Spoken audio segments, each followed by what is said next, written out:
माझा महाराष्ट्र आनंदी महाराष्ट्र। काय होतंय ना, या धकाधकीच्या जीवनात आपण आनंदी राहायला विसरलोय। बरं, आनंद कुठे शोधतो आपण? बाहेर शोधतो। मला आयफोन पाहिजे, मला गाडी पाहिजे, मला हे पाहिजे ते पाहिजे। अरे ते नाहीये आनंद, तुझ्या आतमध्ये भौतिक गोष्टींमध्ये आनंद नाहीये। बरं, हा मिळवायचा कसा? अरे मेडिटेशन करून खूप सोपं आहे ना। दी आर्ट ऑफ लिव्हिंग फाउंडेशन तर्फे मराठीत मेडिटेशन चॅलेंज आहे। 28 जुलैपासून काही नाही, घरी बसून करायचंय। सकाळी 7, 11 किंवा रात्री 7 वाजता।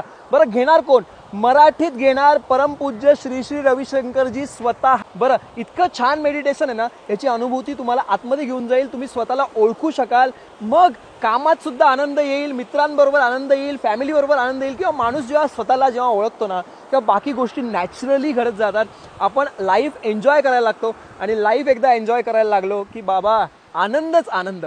सो तुम्हाला आनंदी व्हायचं असेल तर फ्री ऑफ कॉस्ट हे चॅलेंज आहे, याला रजिस्टर करा आणि मराठीत मेडिटेशन करायला मिळणार आहे। मराठीचा विषय खूप तापलेला आहे, सपोर्ट करा। माझा महाराष्ट्र आनंदी महाराष्ट्र हे जे कॅम्पेन आलंय, ह्याला आपण जर सपोर्ट केलात ना, तर स्वतः पण आनंदी होणार, फॅमिलीला आनंदी करणार आणि संपूर्ण महाराष्ट्रात आनंदाची उसळी होणार। आपल्याला तेच हवं आहे। आनंदी राहा, मेडिटेशन चॅलेंजला रजिस्टर करा। मी तुमची वाट पाहतोय बरं का, खाली डिस्क्रिप्शनमध्ये लिंक आहे, तर प्लीज तेवढा करा आणि भेटूया पुढच्या व्हिडिओमध्ये। जय महाराष्ट्र, माझा महाराष्ट्र, आनंदी महाराष्ट्र।